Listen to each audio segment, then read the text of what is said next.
আসছে ঈদে মুক্তি পেতে যাওয়া বেশ কয়েকটি ছবির মধ্যে দর্শকের মন আগ্রহের জায়গা করে নিয়েছে জঙ্গলি।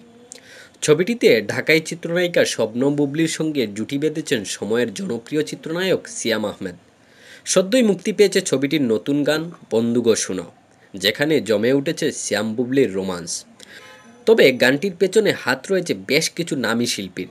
বন্দু গো শুনো, তুমি ছাড়া আমি, আমি ছাড়া তুমি, মানে হয় না কোনো, এমন কথার গানটি লিখেছেন ও সুর করেছেন ৯০ দশকের জনপ্রিয় সুরকার ও লেখক প্রিন্স মাহমুদ।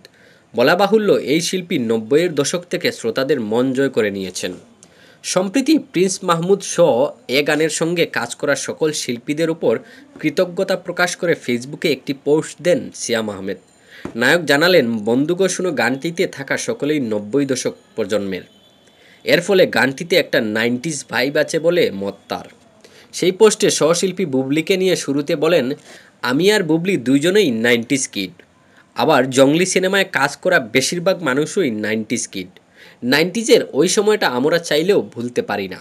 সিয়াম লেখেন, সে সময়ের সিনেমা, সে সময়ের গান, সে সময়ের সরলতা সব কিছুই এখনও খুব আপন লাগে।